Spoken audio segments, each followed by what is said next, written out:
నమస్తే. ఇన్నాళ్ళు నన్ను సపోర్ట్ చేస్తూ, ఎంకరేజ్ చేస్తూ మీ ప్రేమని నాకు అందిస్తున్న ప్రతి ఒక్కరికి కృతజ్ఞతలు. అలాగే ఈ వీడియో కూడా ఖచ్చితంగా మీకు ఉపయోగపడుతుంది. లైక్, షేర్ అండ్ సబ్స్క్రైబ్ చేసి మీ సపోర్ట్‌ని నాకు అందించండి. అలాగే ఈ వీడియో పట్ల మీకున్న అభిప్రాయాన్ని కామెంట్ సెక్షన్‌లో కామెంట్ చేసి తెలియజేయండి. ఇప్పుడు వీడియోని చూద్దాం. జ్యోతిష్య శాస్త్రం ఒక అద్భుతం. వేదాంగమైన జ్యోతిష్య శాస్త్రం అనేటువంటిది మానవ జీవన గమనానికి ఒక వరం. జ్యోతిష్య శాస్త్రం నీ జీవితంలో వెలుగునింపే ఒక భాష. ఆ భాష నీకు అర్థమైతే ప్రకృతి నీతో మాట్లాడుతుంది. అస్ట్రాలజీ నేర్చుకోవాలి అనుకునే వారికి అద్భుత అవకాశం. మురళీధర శర్మ గారి అస్ట్రాలజీ క్లాసెస్ అతి త్వరలో మొదలు కాబోతున్నాయి. 100% జాబ్ గ్యారంటీ. వివరాల కొరకు సంప్రదించండి. నమస్తే, వెల్కమ్ టు అవర్ ఛానల్. నేను పద్మిని. ప్రస్తుతంతో పాటు ప్రముఖ ఆధ్యాత్మికవేత్త, జ్యోతిష పండితులు, అమ్మవారి సేవకులు, దత్త గణపతి ఉపాసకులు మురళీధర శర్మ గారు మనతో పాటు ఉన్నారు. మాట్లాడదాం. మురళి గారు నమస్కారం అండి. మహాదేవ శ్రీమాత్రి. మురళి గారు, ఒక జాతకంలో రకరకాల దోషాలు ఉంటాయి డెఫినెట్ గా కదా.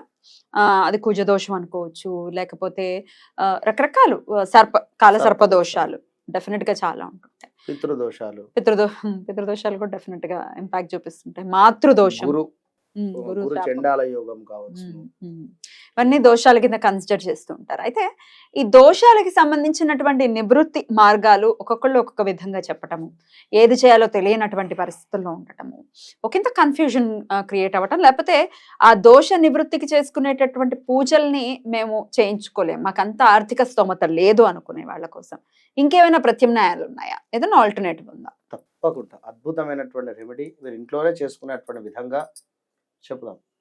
అయితే ఒక దోషం ఉన్నది అంటే వాస్తవానికి కూడా మనం ఏదో కొందరు బాధపడుతూ ఉంటారు, లేదా కొందరు అయ్యో దోషం ఉందా మరి వివాహం అవుతుందా అనుకుంటారు, మరి కొందరు ఇంకొందరు సంతానానికి సంబంధించింది కావచ్చును. మనం ఎన్నో కూడా వీడియోలో ఆల్రెడీ చెప్పి ఉన్నాం. పంచమాతు కొన్ని గ్రహాలు ఉంటే పీసీఓడి ప్రాబ్లం ఉంటుంది అని, కుజుడు కొన్ని స్థానాలలో ఉంటే కొంత ఇబ్బందికరమైనటువంటి పరిస్థితులు ఎదురవుతాయి అని. ఇట్లా మరొకటి ఏమిటంటే శని భగవానుడు కూడా మేషంలో ఉన్నా కూడా కొంత ఇబ్బందికరంగా ఉంటుంది. అక్కడ తను ఉనికి కోల్పోతాడు, నీచబడతాడు.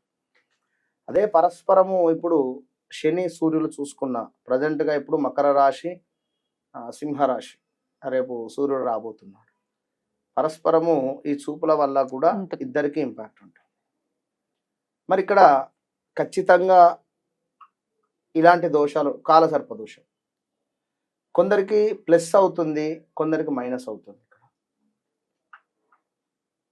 రాహువు గనుక శుక్రునింట్లో కానీ, లేదా మనకు ఇందాక మిథునంలో కానీ, లేదా ఈ యొక్క శనింట్లో కానీ ఉంటే కొంత మంచి ఫలితాలు అయితే ఇస్తాడు.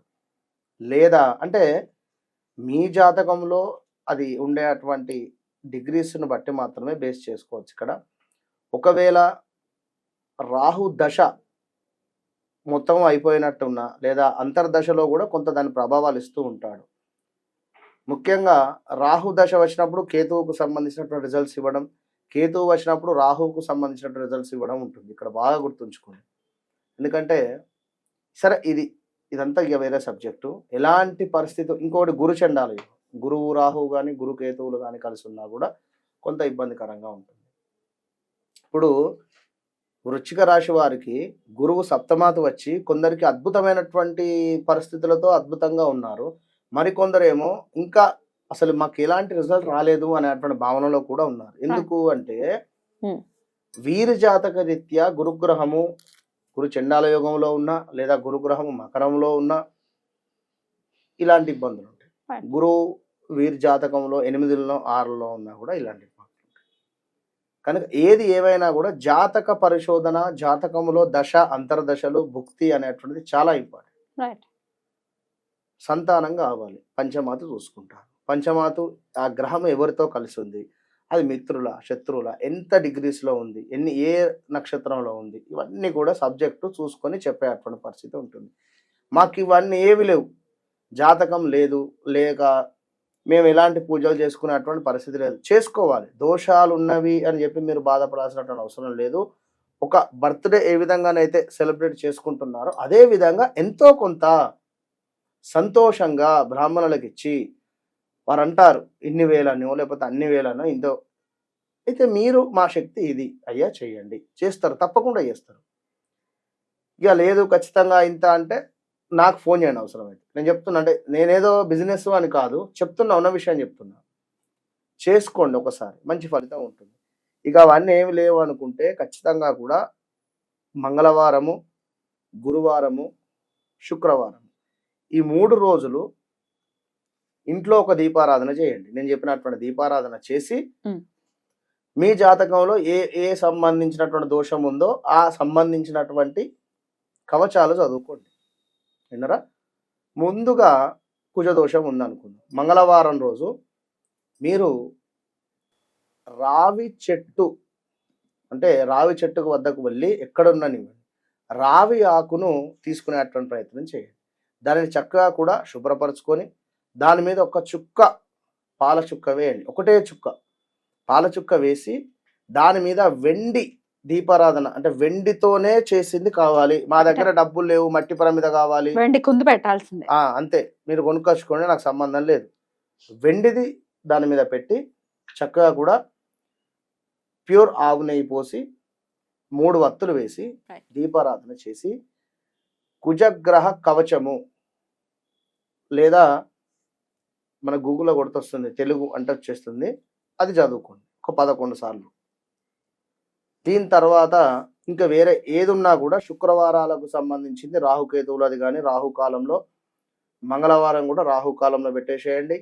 అదేవిధంగా ఆదివారం కూడా రాహుకాలంలో ఈ యొక్క దీపారాధన చేసేసేయండి. ఇక మరొకటి గురువారం రోజు గురు హోరా చూసుకోండి. పొద్దుట మనకు 5:40 నుండి 6:40 లోపు ఉంటుంది, కొన్నిట్లో 6 to 7 అని ఇస్తున్నారు, ఒకసారి చూసుకోండి. లేదా మధ్యాహ్నము 12:40 నుండి 1:40 లోపైన పెట్టండి.